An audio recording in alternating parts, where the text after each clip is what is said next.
श्री राजकुमार। धन्यवाद सभापति महोदय। आज आपने अनुदान की पूरक मांगों पर 2025-26 की पूरक मांगों पर बोलने का अवसर प्रदान किया।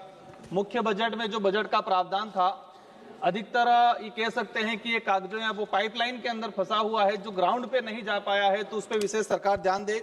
मैं विशेषकर कहना चाहूंगा कि अनुपूरक जो डिमांड आई है उसमें जो बजट घटाया बढ़ाया गया है, तो विशेषकर एग्रीकल्चर में अभी सबसे ज्यादा हमने धरती को नशीली बना दिया है।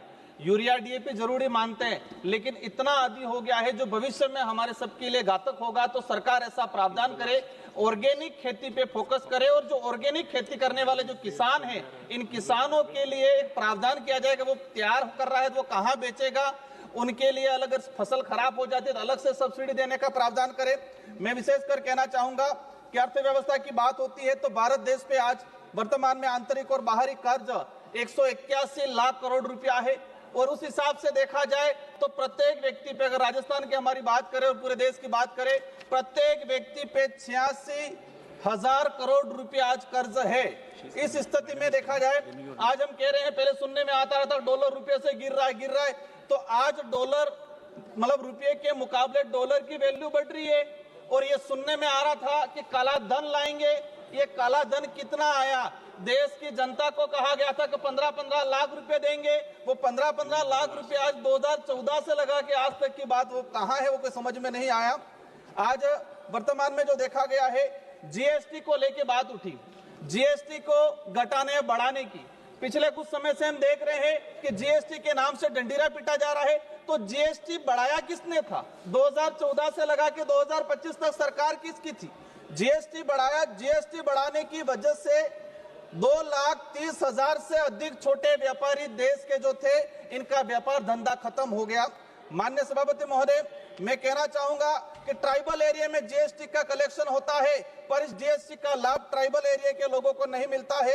यहाँ जीएसटी सिर्फ राजधानी के आसपास या बड़े शहरों में ही तक सीमित रह जाती है। जीएसटी में ट्राइबल एरिया है तो सेस कर लगाया जाए, ताकि यहाँ से जो भी कलेक्शन होता है उसका उपयोग ट्राइबल क्षेत्र के लिए किया जाए। वर्तमान देखा गया है कि भाजपा सीना तान कर कहती है कि हम विश्व की 5वीं बड़ी अर्थव्यवस्था है, हमें भी गर्व है कि हमारा देश है। लेकिन हकीकत क्या है? हकीकत यह है कि वर्तमान में जो देखा गया है, प्रति व्यक्ति, मैम 1 मिनट हुआ है, 2 मिनट में मेरी बात समाप्त करूंगा, 146वें नंबर पर, मतलब प्रति व्यक्ति आय की बात करें विश्व में 146वें नंबर पे है। और भूखमरी की अगर बात करते हैं तो विश्व में 102 नंबर पे अगर हमारा देश है।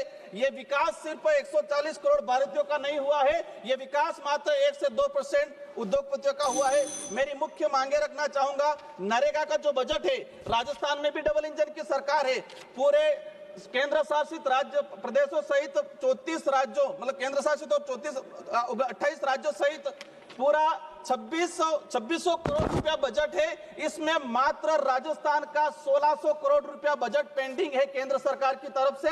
इस वजह से नरेगा की स्कीम खत्म हो गई है। मैं चाहूंगा मैम कि हमारी आंगनवाड़ी कार्यकर्ता, हमारी राजीविका की महिलाएं, जब चुनावी दौर आता है, भीड़ की जरूरत पड़ती है, सबसे पहले हम महिलाओं को याद करते हैं, राजीविका और आंगनवाड़ी। उनके लिए क्या व्यवस्था की जाए, उनकी तनख्वाह में बढ़ोतरी की जाए। अंतिम मेरी जो मांग है कि मेरे क्षेत्र के अंदर कडाना और माही प्रोजेक्ट, माही जो डैम है, उससे उस क्षेत्र के अंदर धन्यवाद अध्यक्ष महोदय। मैं सरकार द्वारा प्रस्तुत supplementary demand for grants first batch 2025-26 के समर्थन में बोल रहा हूं। Although I'm known professionally as an actor, but I will not be playing for the gallery like most of the opposition members do.